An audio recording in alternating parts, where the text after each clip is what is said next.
बनवूया गुजराती कढी भात पापड। नमस्कार, मी पूनम। तुम्हा सगळ्यांचं पूनम रेसिपी मध्ये स्वागत आहे। आज आपण गुजराती कढी कशी बनवायची ते इथे बघूया। इथे आपण अर्धा लिटर ताक घेतलेला आहे। फोडणीसाठी जिरं, राई, गूळ लागणार आहे, मिरेपूड, दालचिनी, साजूक गाईचं तूप, मीठ, लाल मिरची सुकी आहे आणि हिरवी मिरची अशा आपण दोन दोन मिरच्या घेतलेल्या आहेत। इथे आपण डाळीचं पीठ घेतलेलं आहे, चणा डाळीचं, हिंग, कोथिंबीर आणि कढीपत्ता। आपण ताकामध्ये मिरेपूड मिक्स करून घेऊया। इथे आपण पाव चमचा मिरेपूड टाकलेली आहे। त्यामध्ये आपण चवीनुसार मीठ टाकायचं आहे। इथे आपण साधारण अर्धा चमचा मीठ टाकलेला आहे। हे सर्व आपण मिक्स करून घेऊया। त्यामध्येच आपण गूळ टाकून घेऊ। थोडासा आपण एक गुळाचा खडा घेतलेला आहे।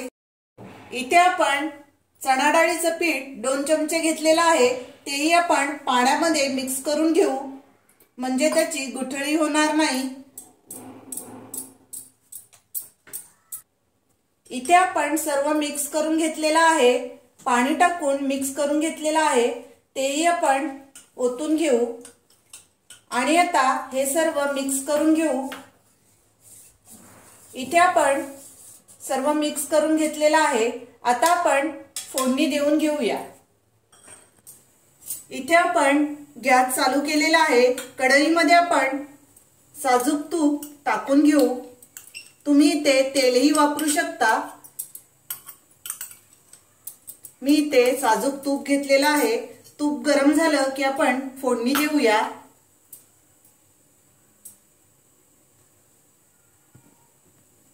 इथे आपलं तूप गरम झालंय।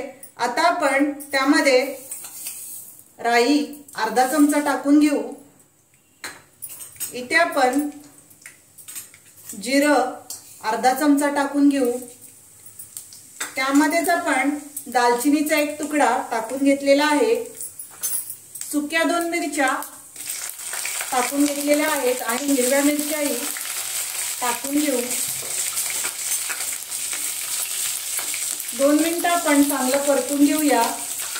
त्यामध्येच आपण हिंग टाकून घेऊ। साधारण पाव चमचा हिंग टाकलेला आहे। इथे आपण कढीपत्त्याची 10 ते 12 पानं टाकून घेतलेली आहे। इथे आपण 2 मिनिटं चांगलं परतून घेतलेलं आहे। आता आपण हे ताक टाकून घेऊ। ताकामध्येच आपण बेसन पीठ, मिरेपूड आणि मीठ मिक्स केलेला आहे। आता आपण याला चांगली उकळी येऊन देऊया। साधारण 5 मिनिटं आपण चांगलं उकळून घेऊया। इथे बघा कढीला छान उकळी आलेली आहे। आता आपण त्यामध्ये कोथिंबीर टाकून घेऊ आणि गॅस बंद करूया। बघा खूपच छान अशी कढी तयार झालेली आहे। गुजराती कढी खूप छान आणि मस्त राईस बरोबर लागते। त्यासाठी आपण राईस बनवून घेऊया। इथे आपण 1 वाटी तांदूळ घेतलेला आहे। तांदूळ आपण स्वच्छ धुवून घेऊ आणि कुकरमध्ये आपण राईस बनवून घेऊया।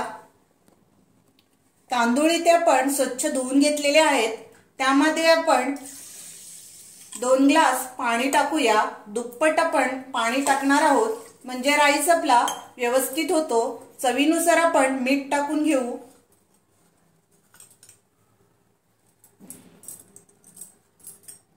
आणि आपण कुकरला हा राईस शिजत ठेवूया। 3 शिट्ट्या आपण करून घेऊया। इथे आपण गुजराती कढी बनवून तयार आहे आणि त्यासोबत भात आणि पापड खूप छान असं कॉम्बिनेशन आहे। तुम्ही ही माझी रेसिपी नक्की ट्राय करा। माझा व्हिडिओ तुम्हाला आवडला असेल तर लाईक करा, शेअर करा आणि माझ्या चॅनलला सबस्क्राइब करा। थँक्यू।